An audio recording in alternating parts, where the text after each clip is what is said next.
მოგესალმებით, დღეს ორშაბათია და ჩვენი სამედიცინო გადაცემა თეთრი ორშაბათი კვლავ ეთერშია. პირველ რიგში მინდა მოგილოცოთ ბზობის ბრწყინვალე დღესასწაული, ჩავლილი დღესასწაული, მოგილოცოთ აღდგომის ბრწყინვალე დღესასწაული, ამის შესაძლებლობა აღარ მომეცება, შემდეგი ორშაბათი დასვენების დღეა, გისურვოთ ბედნიერება, ჯანმრთელობა და ეხლა რაც შეეხება ჩვენ თემას. მინდა გითხრათ, რომ ონკოლოგია ერთ-ერთი ყველაზე სწრაფად განვითარებადი დარგია მედიცინაში. ონკოლოგია ეს არის დარგი, სადაც ხშირად ხდება სასწაულები. ეს არის დარგი, სადაც გადამწყვეტი მნიშვნელობა ძალიან ბევრ რამეს აქვს სწორად დიაგნოსტირებას, დროულ დიაგნოსტირებას, შემდგომში ლაბორატორიული კვლევების უზარმაზარ ჩამონათვალს, სადაც დაშვებული შეცდომები ძალიან ხშირად სავალალო ხდება ხოლმე ექიმისთვისაც და პაციენტისთვისაც და ყველა იმ რგოლში, რომელ რგოლსაც გადის პაციენტი დიაგნოსტირების მომენტიდან განკურნებამდე ჭირდება ძალიან დიდი გულისხმიერება, ძალიან დიდი ჩართულობა და ძალიან დიდი მონდომება. პირველ რიგში გადამწყვეტი როლი ონკოლოგიაში მაინც ადრეულ დიაგნოსტირებას ეკუთვნის, როდესაც პაციენტების დიაგნოსტირება ხდება მაშინ, როდესაც ჯერ კიდევ არ არის დაავადება ძალიან გავრცობილი და არსებობს უამრავი ბერკეტი მის დასამარცხებლად. თუ რა მიღწევებია ონკოლოგიაში არა მხოლოდ თელს მსოფლიოში, საქართველოში ამ თემაზე შესაუბროთ. დღეს ჩვენი სტუმრები არიან ქალბატონი ნატა მურუსიძე, კონსტანტინე ერისთავის სახელობის ქირურგიის ეროვნული ცენტრის კლინიკური ონკოლოგი, კლინიკური ონკოლოგიის დეპარტამენტის ხელმძღვანელი. მოგესალმებით ქალბატონი ნატა და ქალბატონი ირინე ჯობავა, კონსტანტინე ერისთავის სახელობის ქირურგიის ეროვნული ცენტრის რადიაციული ონკოლოგი, ბრაქითერაპევტი, ბრაქითერაპიის მიმართულების ხელმძღვანელი. და ჩვენი დღევანდელი თემა ეს არის ძალიან საინტერესო თემა და საკმაოდ გავრცელებული პრობლემა მსოფლიოში, ეს არის გინეკოლოგიური სიმსივნეები, მისი თანამედროვე მკურნალობა, მიდგომები და რა მიღწევებია. მოგესალმებით ქალბატონებო, მადლობას გიხდით ჩვენთან მობრძანებისთვის. ჩვენი სამედიცინო გადაცემა თავისი არსით ითვალისწინებს ჩვენი მოსახლეობის ცნობიერების დონის ამაღლებას. ძალიან მნიშვნელოვანია, რომ ჩვენ არ ვასწავლით, ჩვენ არ ვმკურნალობთ, ჩვენ არ ვაძლევთ რჩევებს, ჩვენ უბრალოდ ვასწავლით იმ კლინიკური ჩივილების შესახებ და თუ როგორ უნდა ამოიცნონ ესა თუ ის დაავადება და როგორ მიმართონ მათ დროულად ექიმ სპეციალისტს. ძალიან ბევრი გადაცემა გვქონია, სადაც ვსაუბრობდით სკრინინგზე, ვსაუბრობდით ცნობიერების ამაღლებაზე. თუმცა როგორც კვლევებმა აჩვენა და ამაში ეს ჩემი აზრი არ არის, ეს ჩვენი სტატისტიკოსების აზრია, რომელებიც ძალიან კვალიფიციური ექიმების, რომლებიც ჩვენთან სტუმრად მოდიან ხოლმე, თურმე სკრინინგ ცენტრს არც თუ ისე ბევრი ადამიანი მიმართავს მაშინ, როდესაც წინა ადრეულ დიაგნოსტირებას ამა თუ იმ დაავადების გადამწყვეტი როლიას. სანამ ამ ადრეულ დიაგნოსტიკაზე ვისაუბრებთ, თუ შეიძლება პირველ რიგში ვთქვათ, რას ნიშნავს გინეკოლოგიური სიმსივნეები და რა დაავადებებს აერთიანებს ზოგადად გინეკოლოგიური ონკოლოგია. მოგესალმებით. მივესალმები თქვენს მსმენელს. მადლობა მოწვევისთვის და ძალიან საინტერესო თემის გაჟღერებისთვის, განსაკუთრებით ქალბატონებისთვის ეს თემა საინტერესო. ვინაიდან გინეკოლოგიური ავთვისებიანი პროცესი ვითარდება რეპროდუქციულ ორგანოებში ძირითადად და საკმაოდ გავრცელებულია, ათასობით ახალი შემთხვევების დაფიქსირება ხდება მსოფლიოში. მათ შორის საქართველოშიც ხშირია აღნიშნული ლოკალიზაციის ავთვისებიანი პროცესები, თუმცა ქალბატონებს მაინც არ აქვს სრულფასოვანი ინფორმაცია თუ რა სიმპტომებია მოსალოდნელი ესეთ დროს, ან რა მნიშვნელობა აქვს ადრეულ დიაგნოსტიკას. რას მოიცავს გინეკოლოგიური ლოკალიზაციის ავთვისებიანი პროცესი? ეს არის ყველაზე გავრცელებული საშვილოსნოს ყელის, საშვილოსნოს ტანის, საკვერცხეების ავთვისებიანი პროცესი და შედარებით უფრო ნაკლებად გავრცელებული ფალოპის მილის, ვულვის, საშოს ავთვისებიანი პროცესები. სტატისტიკას თუ შევეხებით, მსოფლიო სტატისტიკას, ნახავთ, რომ მეტად უფრო გავრცელებულია გინეკოლოგიურ სიმსივნეებში საშვილოსნოს ყელის ავთვისებიანი პროცესი, ხოლო საქართველოში განსხვავებულია სტატისტიკა, ვინაიდან პირველ ადგილზე არის საშვილოსნოს ტანი, მერე მოდის საკვერცხე და მხოლოდ შემდეგ არის საშვილოსნოს ყელის ავთვისებიანი პროცესები. იცით რაიმეზე არის დამოკიდებული ეს სტატისტიკა თუ ეს უბრალოდ ხო, საინტერესო კითხვები. აუხსნელი ფაქტი, არ ვიცი, შესაძლოა იყოს აღრიცხვის პრობლემა, ერთ-ერთი ფაქტორი, ეს არის ნორმალური წლის განმავლობაში სტატისტიკა სწორად არ არსებობდა. წარმოება ან ცხოვრების წესი, იმიტომ რომ ძირითადად როგორც ვიცით, საშუალო და რაიმე ასაკობრივ ჯგუფს მოიცავს დაუშვათ, აი გარკვეული ასაკის ქალბატონებში უფრო საშუალოსნოს კი ყელის კი მოხდება უფრო გარკვეულ ასაკში. ასაკზე არის დამოკიდებული კი მაგალითად საშუალოსნოს ტანის ავთვისებიანი პროცესი და საკვერცხის ხდება 50 წელს გადაცვლებულ პოპულაციაში, ქალბატონებში. საშუალოსნოს ყელი შედარებით უფრო ახალგაზრდა ასაკშიც შეიძლება შეხვდეს, თუმცა მაინც საშუალო ასაკი არის 50 წელსევით. არ ვიცი, ალბათ საუბრის პროცესში ეს კითხვა აუცილებლად გამიჩნდებოდა, მაგრამ ეხლა მომინდა რომ დამესვა თქვენთვის. საშუალოსნოს ყელის კიბოსთან დაკავშირებით, რაც მე ვიცი, ერთ-ერთი ძალიან მნიშვნელოვანი არის ეს პაპილომავირუსის და იმედენად პოპულარული და იმედენად მნიშვნელოვანი გახდა, რომ ვაქცინაცია აუცილებლად უნდა აღვნიშნოთ ეგ. საშუალოსნოს ყელის ერთ-ერთი მთავარი გამომწვევი ფაქტორი არის HPV ვირუსი, ეს არის ადამიანის პაპილომავირუსი, რომლის არსებობა ცოდნა, ანუ ქალბატონებში არის თუ არა აღნიშნული ვირუსი, მნიშვნელოვანია. შესაბამისად, სკრინინგული პროგრამები მოიცავს ამ კვლევას. ადრე ხდებოდა ხოლმე მხოლოდ პაპ ტესტის ჩატარება, რა დროსაც ხდება საშუალოსნოს ყელის დათვალიერება, ციტოლოგიური ნაცხის აღება და შემდგომ ციტოლოგიური კვლევა და იქ გარკვეული პათოლოგიის ნახვის შემდგომ ხდებოდა გაღრმავება კვლევის და HPV დნმ პროფილირების განსაზღვრა. ამჟამად როგორც ვიცით, სადღაც 26 წლიდან 60 წლამდე სახელმწიფო პროგრამით, სკრინინგ პროგრამით ფინანსდება ქალბატონებში არ იყენებს, არა, ქალბატონებში ხდება HPV დნმ პროფილირების განსაზღვრა. თუმცა ახალგაზრდა პოპულაციაში გოგონებში რაღაც გარკვეული ასაკიდან ხდება ეს ვაქცინაციის ჩატარება წინსრებით, ხო? 10 წლიდან შესაძლებელი არის ვაქცინაციის ჩატარება და მნიშვნელოვანია გაითვალისწინონ მშობლებმა, რომ ქალიშვილებში აუცილებელი არის ვაქცინაციის ჩატარება, ვინაიდან ეს არის პროფილაქტიკა და პრევენცია აღნიშნული დაავადების განვითარების. და მე რამდენადაც ვიცი, გადავუკაცრავად შეგაწყვეტინეთ, მე მგონი ასაკიც კი გადაწიეს, ხო? ადრე რაღაც კონკრეტულ 18 წლამდე იყო მგონი და ახლა 26 წლამდე გადაწიეს ეს ვაქცინაციის ვადები. და 10 წლიდან. რაღაც წლიდან. ვაჟებში და საატარებენ ამ ვაქცინაციას. მოგესალმებით. მადლობას გიხდით მოწვევისთვის. ჩავერთვები ამ მომენტში, იმიტომ რომ ორი ქალიშვილი მყავს, მე ორივე აცრილი მყავს, ასაკის მიხედვით. 10 წლის საოცარი და მეორე 18 წლის იყო, როდესაც უკვე მოუსწრო ამ აცრამ და ორივეც გაუკეთე გეგმის მიხედვით აცრები და რაც შეეხება ვაჟებში აუცილებელია, ვინაიდან პაპილომა ვირუსი იწვევს არა მარტო საშუალოსნოს ყელის კიბოს, არამედ ასოს კიბოს და ამიტომ აუცილებელია მათი აცრა. მათი ასაკიც როგორც გოგონებში, ისე ვაჟებშიაც 10 წლიდანაა ჩართულობა. და აი დაუშვათ, სადაც არის ბავშვი მიმაგრებული პოლიკლინიკაში, პოლიკლინიკებში, სადაც არის აცრის კაბინეტები, გეგმიურად პედიატრები აფრთხილებენ მშობლებს და მშობლები თანხმობით, რა თქმა უნდა, ხდება ბავშვების აცრა. ძალიან საინტერესოა. და ზოგადად, აი, რას უნდა მიაქციოს ქალმა ყურადღება, რა კლინიკური ჩივილები აქვს ონკოლოგიურ პათოლოგიებს? ამ შემთხვევაში გინეკოლოგიური ონკოლოგიას როცა შევეხებით, ერთ-ერთი მთავარი ფაქტორი კლინიკური გამოვლინება, ხო? ამ დაავადების არის სისხლიანი გამონადენი, რომელიც არანორმალური არის, ან ნორმისგან გადახრილია, რას გულისხმობ, არის ხშირი, დიდი რაოდენობით სისხლიანი გამონადენი საშოდან, ტკივილი, რომელსაც შესაძლოა ახლდეს თან ტკივილი, ან იყოს ტკივილი მისგან დამოუკიდებლად. ეს არის ერთ-ერთი გამოვლინება, შეიძლება დავუშვათ მხოლოდ ციკლის დროს იყოს ეს გამონადენი თუ შეიძლება ციკლებს შორის. ციკლისგან დამოუკიდებლადაც შეიძლება იყოს. ასევე პოსტმენოპაუზაში მყოფ ქალბატონებში ნებისმიერი სისხლიანი გამონადენი არის განგაშის სიგნალი იმისა, რომ ის აუცილებლად მიმართოს კლინიკას და ჩაიტაროს შესაბამისი კვლევები.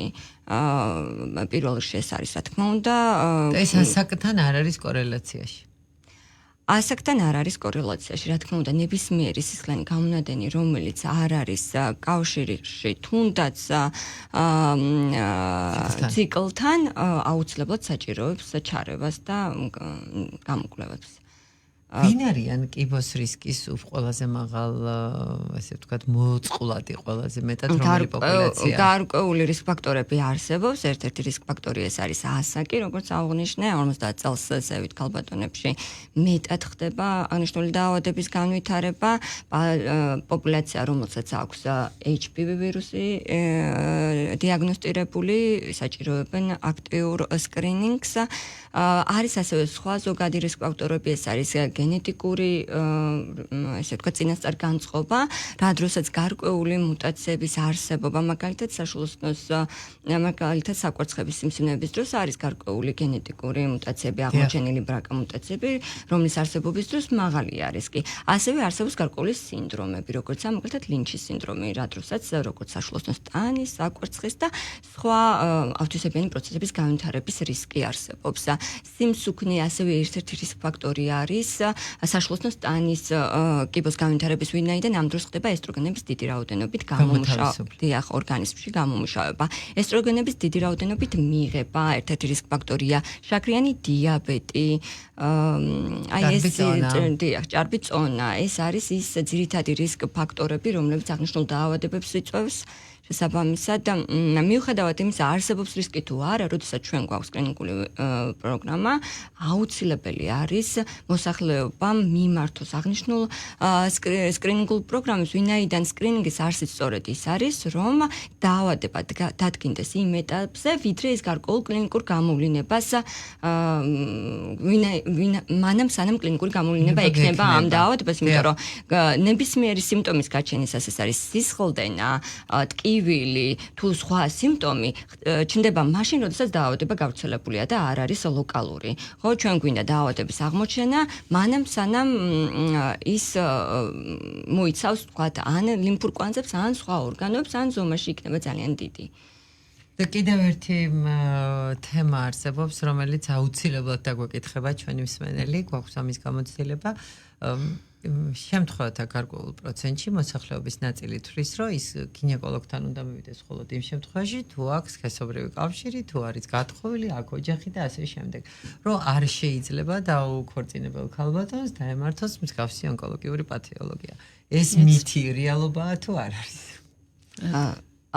რა თქმა უნდა მიმართოს გინეკოლოგს ნებისმიერი სქესობრივი კავშირის შემდგომ სავალდებულო არის გარკვეული სკრინინგ პროგრამები.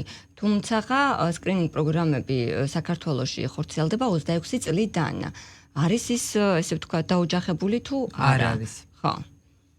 გასაგებია და ორი სიტყვა ვთქვათ, ბარემ გენეტიკურ დაავადებებზედაც, რომელიც ითვალისწინებს ავალდებულებს ადამიანებს, რომ თუ ოჯახში იყო მსგავსი ონკოლოგია, რომ ის აუცილებლად უნდა მივიდეს ექიმთან ამ პრევენციის მიზნით, რომ არსებობს რისკ ჯგუფში, სადაც შეიძლება გენეტიკურად დაემართოს რომელიმე სახის ონკოლოგიური პათოლოგია. ნუ საკვერცხე.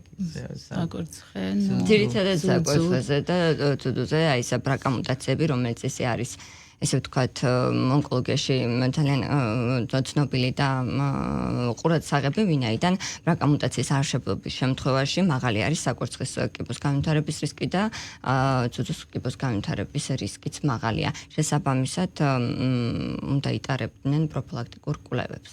ნატა, რას მოიცავს ზოგადად სკრინინგური კვლევები? სკრინინგული კვლევები მოიცავს PAP ტესტს, როგორც უკვე აღვნიშნეთ, ციტოლოგიური კვლევა არის ნაცხის, HPV-ს DNM კვლევას. უკაცრავად შეგაწყვეტინებთ, აი დაუშვათ მივიდა ადამიანი სკრინინგ ცენტრში, ხო? იმ სკრინინგ ცენტრში მარტო საშუალოსნოს წყლის სკრინინგი ხო არ ხდება რა? როგორ ხდება? ვინ აფასებს, ვინ უნიშნავს? თუ ეს შეუძლია მივიდეს და გამოაცხადოს, რომ მე მოვედი საშუალოსნოს ყელის კიბოს სკრინინგზე.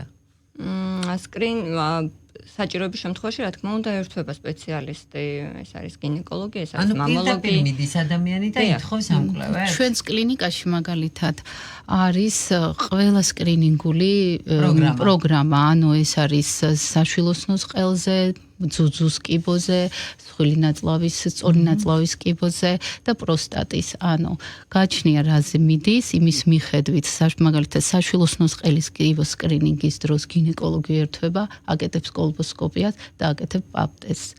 გაჩნია ასაკს 26 წელს ზემოც უკვე ის განსაზღვრის ის ხდება. და კიდე დავამატებდი რომ სკრინინგი იმისთვის აუცილებელი რომ არა კიბო დავადგინოთ, არამედ კიბოს წინარე დაავადებები, როგორიცაა ეროზია, წყლული, საშვილოსნოს ყელის, რომელიც წლების შემდგომ ხდება უკვე საშვილოსნოს ყელის დიაგნოსტირება. ამათი დიაგნოზის დროს და დროული მკურნალობა ამათი მთავარი, რომ თავიდან აცილებული იქნეს საშვილოსნოს ყელის კიბო. თავიდან რომ დასაკვირველია ერთ-ერთი ყველაზე მნიშვნელოვანი ბრძოლა, რასაც იგებს ექიმი და პაციენტი, ეს არის დაავადების დროული დიაგნოსტირება, ან იმ რისკ ფაქტორების მინიმუმამდე დაყვანა, რამაც შეიძლება მეგვიყვანოს ესეთ მძიმე კლინიკურ დიაგნოზამდე. მას შემდეგ რაც მოხდება სკრინინგი, დაუშვათ დიაგნოსტირდა ანეჭვი იქნა მიტანილი კონკრეტულად რაღაც დაავადებაზე, ამის შემდეგ ის გადამისამართება კლინიკურ გინეკოლოგთან თუ ონკოლოგთან, რომელიც იწყებს კვლევას. აქ უკვე პაციენტი მულტიდისციპლინური გუნდით, ანუ რადიოლოგის, ონკოგინეკოლოგის, ქირურგის, კლინიკური ონკოლოგის, რადიაციული ონკოლოგის ჩართულობით, იმ პათომორფოლოგის ჩართულობით ხდება უკვე თითოეული кейსის განხილვა და ამ кейსის განხილვის შემდეგ დაგეგმარება რა კუთხით წავიდეთ, რა არის პირველი პაციენტისთვის საჭირო. ეს არის ოპერაციული ჩარევა, ქიმიოთერაპია, სხიური თერაპია, თუ რა მიდგომით თუ ერთად, თუ ყველაფერი ერთად. უკანასკნელი პერიოდია განსაკუთრებული როლი ამ დაავადებების მუშაობაში, სწორედ სხიურმა თერაპიამ ითამაშა და არსებობს უამრავი თერაპია, რომელიც მრავალი წლის განმავლობაში ფიზიკურად არც არსებობდა საქართველოში, ხო? რა არის საერთოდ სხიური თერაპიის როლი ონკოლოგიური, გინეკოლოგიური პათოლოგიების მკურნალობაში და ძირითადად რა ეტაპზე ერთვებით ხოლმე თქვენ ამ პროცესში? ესე იგი, სხიური თერაპია, რადიაციული თერაპია, ეს არის მაიონიზირებელი გამოსხივებით, კიბოს უჯრედის, უბრალოდ რო ვთქვა დნმ-ის გახლეჩა, ანუ დესტრუქცია ხდება ამ დროს. მკვდომა, უჯრედის მკვდომა. ესე იგი, ონკოლოგიურ პაციენტებში, დიაგნოსტირებულ პაციენტებში რაღაც ეტაპზე, მკურნალობის რაღაც ეტაპზე აუცილებელია სხიური თერაპიის ჩართულობა. დაახლოებით 50-დან 60% პაციენტები სჭირდებათ სხიური თერაპია. რაც შეეხება გინეკოლოგიური სიმსივნეების მკურნალობის დროს, სხიური თერაპია, მაგალითად საშვილოსნოს ყელის კიბოს დროს, ეს არის უმთავრესი ერთ-ერთი ძალიან მნიშვნელოვანი ქიმიოთერაპიასთან და ბრანხითერაპიასთან ერთად დაახლოებით 85-დან 95% პაციენტებისა საშვილოსნოს ყელის კიბოს დროს აუცილებელია სხიური თერაპიის ჩატარება. საშვილოსნოს ძალიან მაღალი პროცენტია, ვინაიდან საშვილოსნოს ყელის კიბო ვითარდება ბრტყელუჯრედული უჯრედებისაგან, კარცინომისაგან, რომელიც ძალიან გრძნობიარი არიან რადიაციის მიმართ. ამიტომ სხიური თერაპია ქიმიოთერაპიასთან არის რადიკალური მკურნალობა საშვილოსნოს ყელის კიბოს, ისე რომ ორგანოში ნარჩუნებულია და პაციენტის დაახლოებით 95% განკურნებულია, რემისია გვაქვს ამ დაავადებისგან ძალიან ესე იგი ხანგრძლივი დროით. რაც შეეხება საშვილოსნოს ტანის კიბოს, ეს მეტწილად ჩვენ ვიყენებთ ამას პოსტოპერაციულ ადიუვანტურ, ანუ დამატებით სხიურ თერაპიას, დაახლოებით 50-60% სჭირდება ადგილობრივი კონტროლი, რომ გავზარდოთ, ოპერაციის შემდეგ სარეცელი სხივდება, რომ იქ თავიდან არ განვითარდეს დაავადება. ესე იგი, საშოსა და ვულვის კიბოს დროსაც შეგვიძლია გავაკეთოთ ეს ჩვენება ნეოადიუვანტში, ანუ სიმსივნე ჯერ შევამციროთ, რომ გავხდათ ოპერაბელური ან პოსტოპერაციულ პერიოდშიაც. და აი ადაპტიური რადიოთერაპია.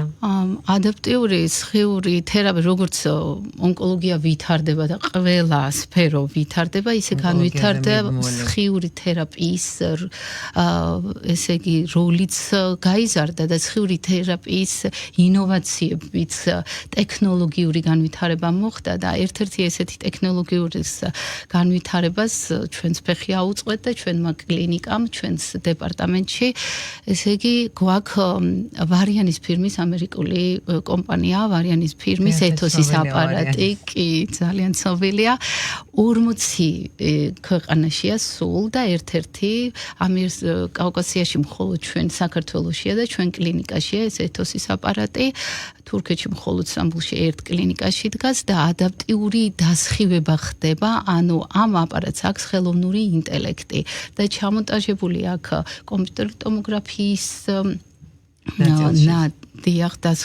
რომლის საშუალებით ხდება ყოველდღიურად დროსა და სივრცეში ადაპტაცია პაციენტის ანატომიის და ფიზიოლოგიის ცვლილებების მიხედვით, ანუ გეგმის კონტროლი ხდება ყოველდღიურად, ისე რომ ზუსტად სამიზნე მოცულობამ, ანუ სიმსივნე მიიღოს ის განსაზღვრული დოზა, რაც მაქსიმალური დოზა, რაც აუცილებელია სიმსივნის რეგრესისთვის, ანუ ალაგებისთვის, ისე რომ ირგვლივ მდებარე ჯანსაღი ქსოვილი მინიმალური დასხივება, ანუ მინიმალური ტოქსიკი. თერაპიის არსი სწორედ ამაში მდგომარეობს, ხო და დიახ, მაგრამ აქ გვაქვს ჩვენ ადაპტიურის დროს ხდება სხივის მიწოდება გარედან შიგნით და ბრახის დროს ჩვენ უშუალოდ აპლიკატორს ვდგამთ შიგნით სიმსივნეში ან ზემოდან ვადებთ ან ზემოდან ვადებთ მათ და აქ უკვე ბიოლოგიურად გაცილებრივ უფრო დიდ დოზას ვაძლევთ. რომ ვინაიდან მაღალი დოზის მიმართ კიბოს უჯრედი უფრო ნაკლებად მუდმივია და ჩვენ მაქსიმალურად ვაზიანებთ სიმსივნურ ქსოვილს მინიმალურად ქსოვილს დამატებითი დაზიანებისაგან. ნუ ეს ერთ-ერთი საუკეთესო შესაძლებლობა ადამიანისთვის. ამით ჩვენ, ესე იგი, დაახლოებით 30-დან 50%-მდე გვერდითი ეფექტები, მაგალითად, რატომ ამახვილებთ ადაპტიურ სხიურ თერაპიაზე გინეკოლოგიაში? იმიტომ რომ გინეკოლოგიური ორგანოები მცირე მეჯში მდებარეობენ, მცირე მეჯი ისედაც ვიწრო ადგილია.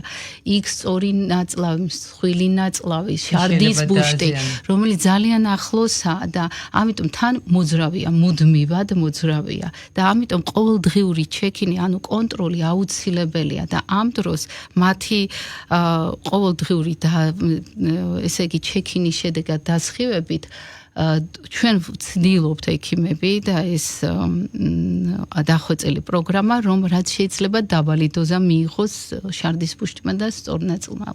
და ამით 35-დან 50%-მდე მცირდება ის გართულებები, წვავე და ქრონიკული გართულებები. ფისტულები და 1000 უბედურება იყო ხოლმე.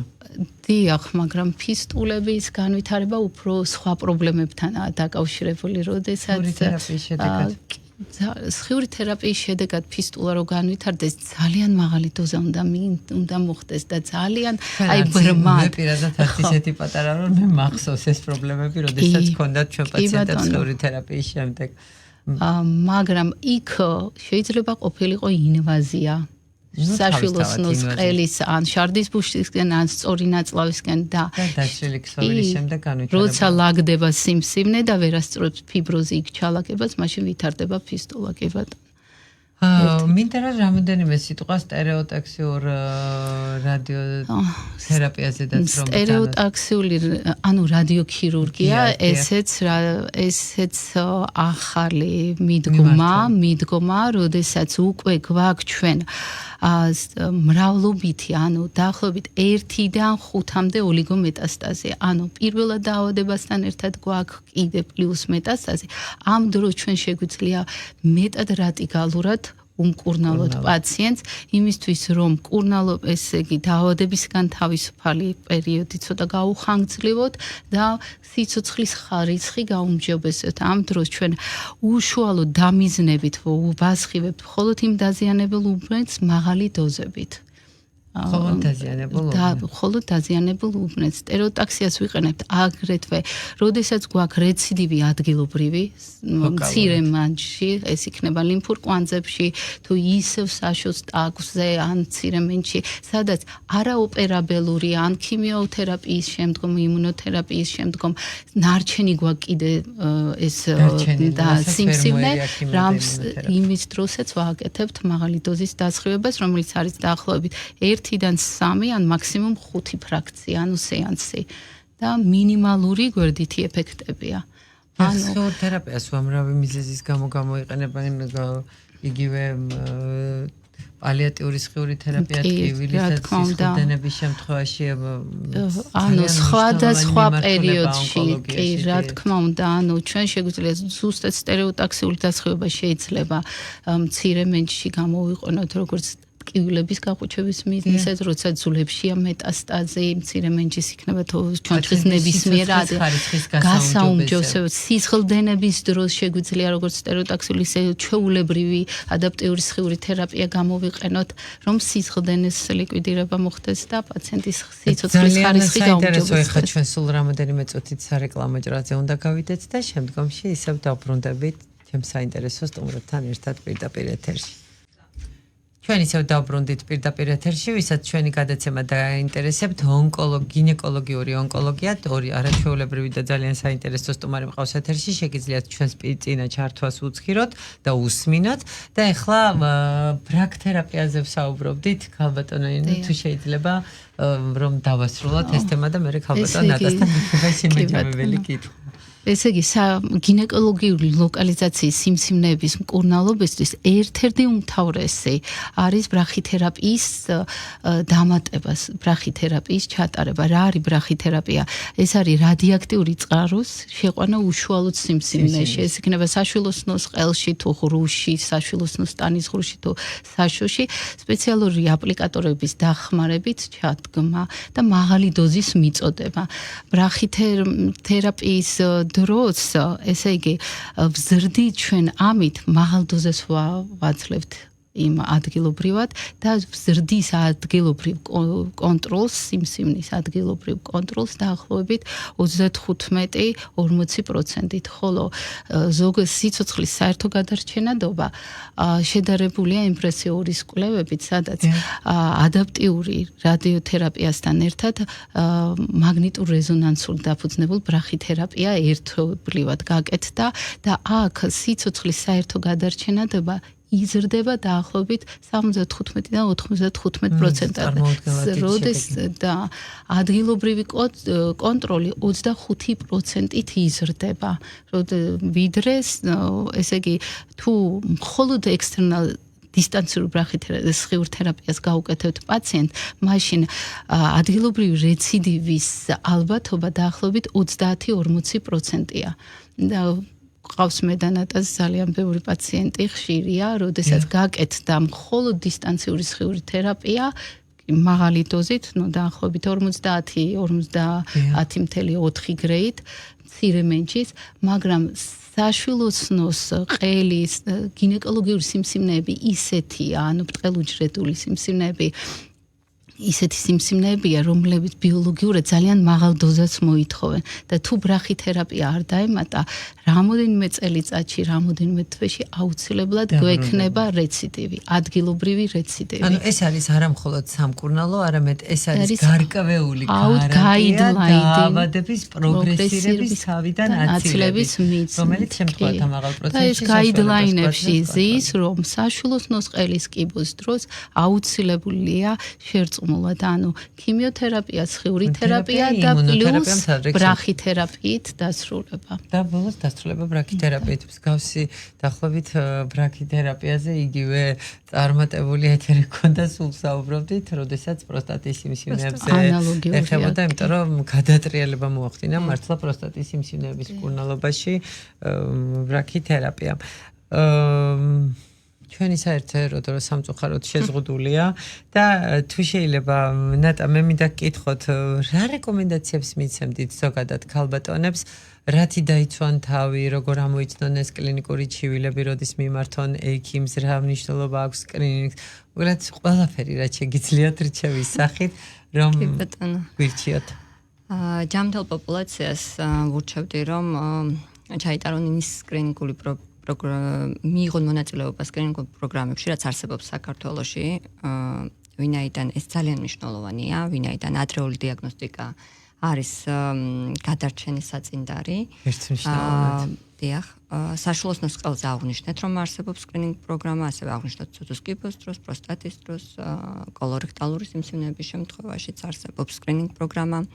მნიშვნელოვანია ასევე ვაქცინაცია, რომელიც უკვე ჩვენ აღნიშნეთ, HPV ვაქცინაცია, ამიტომ მშობლებმა უნდა მიაქციონ ყურადღება აუცილებლად და გოგოები აცრან 10 წლის ასაკიდან არის შესაძლებელი როგორც უკვე თქვით 26 წლამდე გადაიწია ასაკი 26 წლამდე დიახ ეს არის უფასო ისე შეიძლება მერეც მაგრამ ნუ ანუ ვაქცინაცია პრინციპში შეიძლება ნებისმიერ ასაკში ხო ნუ ახლა 70 წლის ასაკში აღარ გჭირდება მაგრამ 50 წლამდე დიახ განსახის ცხოვრების წესი განსახის ცხოვრების წესი რომელიც არის მნიშვნელოვანი როგორც უკვე ვთქვით, სიმსუქნე ერთ-ერთი რისკ ფაქტორია, დიაბეტი ერთ-ერთი რისკ ფაქტორია, დიახ. ნუ ეს დიაბეტი და სიმსუქნე ყველაფერში ხსქვი. რა თქმა უნდა. და პაციენტებში უკვე რომლებსაც დაუდგინდათ დიაგნოზი აღნიშნული დაავადების ან პოპულაციას სადაც არის კლინიკა გარკვეული, ნუ შეეშინდებათ, იმიტომ რომ ჩვენ გვყავს ბევრი პაციენტი, რომელიც მოგბართავს ქვიან, რომლებიც აღნიშნავენ თავის ან სამედიცინო ისტორიაში, რომ ესა და ეს კლინიკა მათ დიდი ხანია აქვთ, მაგრამ შეეშინდათ რომ მიემართათ ექიმისათვის, აუცილებლად უნდა მოგმართონ დროულად.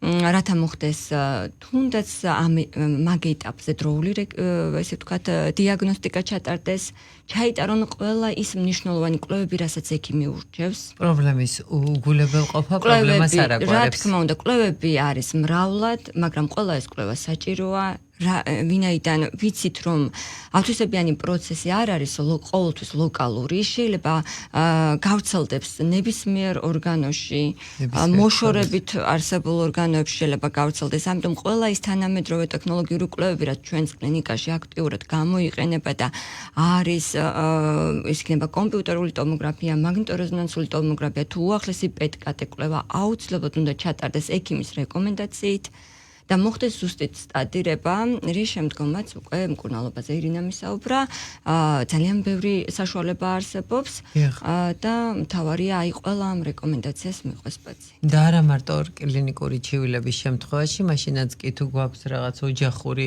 დატვირთვა, გენეტიკური დატვირთვა, ან განვეკუთვნებით რაღაც გარკვეულ რისკ ჯგუფს, სადაც შესაძლებელია რომ იყოს საფუძველი, აი ხო არის მაგალითად რომ დიდი ხანია იციან ავადობენ აქვს ეროზია საშუალო სყელის რაღაც სხვა პრობლემა და მშობიარობის შემდგომი ტრამვები დიახ ასეთ შემთხვევაში ავალდებულებს თავის საკუთარი ჯანმრთელობა მე მგონი ადამიანებს რომ ჩაიტარონ სკრინინგ კვლევები და სწორედ ეს მინდოდა რომ ეთქვა ჩვენი მსმენელისთვის რომ ჩვენს ქვეყანაში არსებობს უამრავი პირობა და საშუალება იმისთვის რომ ჩვენ წინსწრებით რაღაც გარკვეულ პროცენტში რა თქმა უნდა ყოველთვის ხდება რაღაც ამოუცნობი ზოგჯერ და წინსწრებით ვერ ამოიცნობ მაგრამ შემთხვევათა გარკვეულ პროცენტში შესაძლებელია თავიდან ავიცილოთ სერიოზული პრობლემები თუმცა პრობლემის არსებობის შემთხვევაშიც არსებობს უამრავი გზა ამ პრობლემის სრულფასოვნად მოსაგვარებლად მთავარია რომ ეს პრობლემა არ იყოს უგულებელყოფილი და მიხვიდეთ ექიმის სპეციალისტთან